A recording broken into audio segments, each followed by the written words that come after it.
And I'm asking you to absorb the drama of the contrast of life, both the tragedy and the triumph, both the sorrow and the joy, both success and failure, so that it will temper your communication for the future.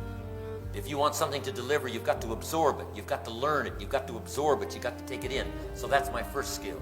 I'm asking you to be so intense, not to miss the drama or the occasion. Though I'm asking you to soak it all up like I'm going to. I want this day stamped on my memory forever. Each day is a piece of the mosaic of your life. Don't let the pieces be missing as your life unfolds. They will be treasures for you to recall someday. Know whether you're talking to a child to amplify the vision of the future, whether you're talking to a prospect or whether you're talking to the present, doesn't matter who you're talking to. Absorb this day so you won't lose it. You'll have it. Wherever you are, let yourself be touched by the drama of life. Here's what it means. Let yourself be affected. To affect other people, you've got to be affected. To touch other people, you've got to be touched. To stir other people, you've got to be stirred. Let it happen to you. So here's the key. Let life touch you. Don't let it kill you, but let it touch you. Don't let yourself be unmoved. Don't build a wall around nothing can get through. Don't put up all the shields and all the barriers. The same wall that keeps out disappointment keeps out happiness. You can't have it both ways. You got to be touched. You got to take the risk. Respond. I'm one of the greatest guys in the world to take to the movies. I respond to a movie. I love a good movie. Make me laugh, make me cry, shake me over hell, scare me to death, but don't leave me unmoved. I'm asking you, don't be that casual. Key phrase, casualness leads to casualties. Don't be casual in gathering information. Don't be casual in the experiences of life. Don't be casual in your contact with human beings. Don't be casual in observing and absorbing and being affected by the drama of life. Don't be casual. Your life will be so narrow, your mind will be so empty, your spirit will be lacking. You won't have the equities of heart and spirit to deliver to a child when it needs it, a daughter when she needs it, a son when he needs it. It'll be lacking, it'll be missing. I'm asking you to be touched, absorb, feel it. Now here's number 3. Learn to reflect. This is an interesting skill. Reflect simply means go back over. Run the tapes again, I call it. Go back over your experiences. Go back over where you've been and what you've seen and what you've heard. Let me give you some good times to reflect. Here's number 1, at the end of the day. Take some time at the end of the day. Go back over your calendar. Go back over your to-do list. Go back over the events of that day. Who did you see and what did they say and how did you feel? Run those tapes again, both the emotion and the experience. It'll make that day valuable if you'll reflect on it at the end of the day. Next, at the end of the week, take a few hours and go back over the week, making that week more valuable to serve you in the future. Next, at the end of the month, take half a day at the end of the month. Go back over your calendar. Go back over your trips. Go back over the meetings. Go back over the occasions, the good ones and the bad ones, the high ones and the low ones, the happy ones and the sad ones. Go back over the last 6 years, the triumphs and the failures, the wins and the losses, so that what? You can invest that last 6 years into the next 6 years and make the next 6 years a lot more valuable. Here's what's valuable about the past. It's commodity, it's coin, it's currency. You can invest it in the next experience. You can invest it in the next recruiting situation. You can invest it in the next meeting. Don't just let the past go. Reflect on it. Absorb it some more. Remember it. It's powerful. Shut out everything for a while and ponder your life. Ponder your past and ponder your future. And you walk out of the closet and you come down off of the Jeep trails and you walk away from a time alone, and now you're powerful. Now you're almost invincible. Now here's number 4. Now you must act. Number 4. Learn how to put all of this experience now into a plan, into a program. Acting is what makes all of the 3 I've talked about before valuable. Produces life, produces equity, produces profit, produces bottom line, produces success, produces progress, produces productivity. And that's what life is all about, to produce. So now gather up the past and invest it in the future. Now gather up your experiences, what you remembered and what you felt and what you've seen and what you've heard. That's what makes an experience valuable on the stage, in the movies. A well-written script, yes, but those emotions near the surface that can be mixed with a well-written script and affect somebody's life and touch somebody's heart and soul and move the mind and move the intellect and touch the spirit. I'm telling you, if you'll work at this, you can get good at it. It's called personal development of the best kind. Don't get lazy here. The time to act is when the emotions are hot. When the feeling is there, when the power is there. That's the time to put the plan together. Not in some lazy moment when you've been drifting. I'm telling you, you'll make too many mistakes putting your plan together. Put a plan together when the emotions are high. After you've left here, before the feeling and all this stuff passes, lay your plans, the calls you're going to make and the meetings you're going to conduct and the things you're going to do, the people you're going to contact, the disciplines you're going to undertake, the new things you're going to do. Get that stuff going while it's hot. Because if you don't, here's what's liable to be your experience. And that's called the law of diminishing intent. We intend when it's hot, but intent starts to diminish. The minute you leave here, it'll start to cool. You've got to make sure before it cools completely that you've put it into action, you've put it into work, you've put it into labor, you've put it into a meeting, you've put it into an invitation, you've put it into a call, you've put it into a structure. Now here's the last one on the abilities, and that is develop the ability to share. Sharing is one of the most extraordinary human experiences available. You say, well, how would it be in your self-interest to share? Here's why. The people who share usually get the greater benefit. We call that enlightened self-interest. Now, enlightened self-interest means everybody wins. Now that you've got an idea, share it. Now that you've got something that could change someone's life, share it. Now that you've got an opportunity that could help someone with their financial future, share it. Now you've got something that'll help a father walk with dignity and pay his bills on time. I'm telling you, you've got it. Now share it. Don't bottle it up. Here's the clue. If you save your life, you'll lose it. If you just protect yourself, you're lost. Self-care leads to poverty. Self-investment leads to fortune. I'm asking you to make the most extraordinary investment here. Depositing an idea in someone's experience and let them toss it around, and if they like it, go for it. No telling, you might help them walk out of the shadows. And someday they'll say, Mary, that morning we had breakfast and you passed along this idea. I'm telling you, that was the day that started to change my life forever. Thank you very much. I'm telling you, join in the experience of sharing. Key phrase to take home, be a serious student. Be a serious student of life. Be a serious student of people.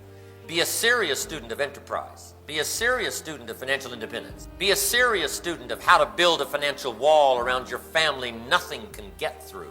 A serious student of how to develop all of your skills, all of your abilities. Be a serious searcher for truth. Never cease your quest for knowledge. That's the first step to success, is learning. Then make this note. Direction determines destination. And you can't change destination overnight, but you can change direction overnight. And if you change some direction overnight, I'm telling you, in 1 week it'll make a difference. In 1 year, the difference will be amazing. So that's what ideas are for. Be a collector of good ideas. The second step to success is good plans. But you've got to develop good plans. If you've got a vision, now you need a good plan to pull it off. If you've got a dream, you need a plan to make it work. If you want to be healthy, now you've got to have a plan. Once the vision is clear, now you've got to commit it to plan, step by step, hour by hour, day by day, discipline by discipline, act by act. Here's number 3, step to success, learning to handle the passing of time. What an important one this is. Learning to handle the changing of seasons, learning to handle the changes in life. Here's what we all have to do. Each take responsibility for the gathering of ideas and getting ready with multiple skills to lead our family by the hand into the 21st century, unafraid, challenged but unafraid, confronted but unafraid, transition but with spirit, heart, soul, confidence. That by language and by spirit and by skill and by commitment to each other, as a nation, as a group, as a company, as an industry, as a community, to handle the passing of time, just take some patience. You got to be patient. You got to give time. You got to give time to the corporate work of art that's in the making. Patience. It takes time to build an orchestra. It takes time to develop harmony. It takes time to weld together people from multiple backgrounds but single purpose. It takes time to develop the team. It takes time to put it together. So give your project time. Give your organization time. Give your kids time. Here's one of the most important. Give yourself time. Don't cut yourself off too soon. Boy, it's easy to say, oh, I'll never learn that. You know, that's out of my reach. Looks like I'm not going to be able to do that. Hey, give yourself some more time. Don't be impatient with yourself. The orchestra will come together. Have some patience. The organization will finally produce. Have some patience. It takes a little patience to help somebody walk out of darkness into light, to walk away from the shadows into success, to walk away from pennies and head for fortune. It takes a little patience. So have some patience with the passing of seasons and the transition. You got to have patience from the spring till the fall, harvest time. Patience through the summer, taking on the challenges and see if you can solve it. Haven't got anything, see if you can change that. Haven't got enough money, see if you can change that. Want to be financially secure, see if you can pull that off. Solve the problem. That's what life is all about, solving the problems, the challenges. Let me give you a little clue on solving problems. Sometimes it's good to take it out of your head and put it on paper. Draw a line down the center of a piece of paper and put the problem here. Just lay it out. You say, well, isn't that negative thinking? The answer is yes, you got to do some negative thinking. You got to ponder the negative side of the problem. You can't come up with good answers unless you ponder the problem. Now, you don't have to live in it. You don't have to dwell on it. You don't have to spend a year on it. But sometimes it's a good idea to list the problem, then say, is that all? Well, no, here's a couple of others. Let's get it all in there so we can come up with good answers. Now, on this side of the paper, we got answers and solutions. And now, let me give you 3 questions to ask to solve most any problem. Question number 1, what could I do? There's no use going any further if you can solve it. And best you try to solve it yourself before you go any further. Why? Not only do you need the solution, you need the muscle. Here's what we teach in sales training. More important than a sale is the skill of sales. Right? Skills are better than sales. Sales are temporary. Skills are forever.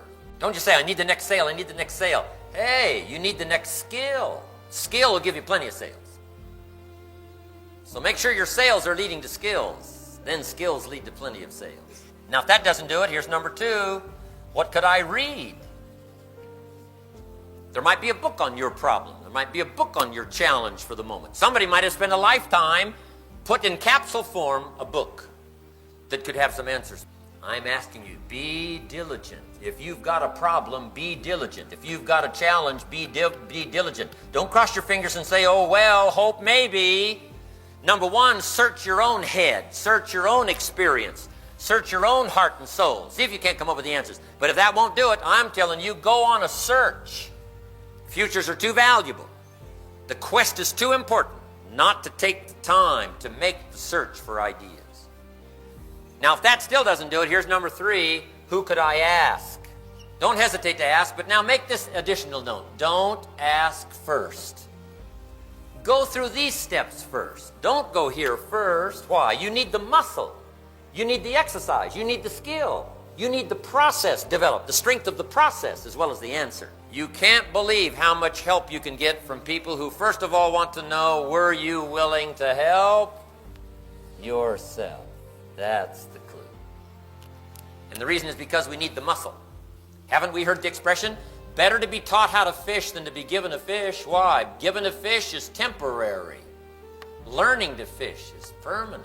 What you've got in your hands now, share it. What you've got in your heart, pass it on. What you've got in your soul, deliver it. Some mistakes you've made you've benefited from, help somebody. Save them from the errors of their ways. Save somebody from despair. There are some people that won't have the joys of success and power and future until you arrive. So I'm asking you to make haste. Walk out of here in haste to conduct the next meeting, to invest in the next person's life. You'll be rewarded, not only monetarily. Who cares about the money? We're all going to get rich. What matters is richness of the spirit, richness of the heart, richness of the soul. Make this note. Humans have infinite capacity. No telling. We don't lack capacity. We've got the most incredible capacity, but it cannot be expanded and take advantage of unless you pour out what you've got with patience and joy, with anticipation, with excitement. Whether they respond or don't respond. You can't change people, but they can change themselves. Just pour out, pour out. When you pour out, you get bigger. When you pour out, you get bigger. Why wish to get bigger? So you can hold more of the next experience. Take it now, and let's go work miracles with everyone we touch. God bless.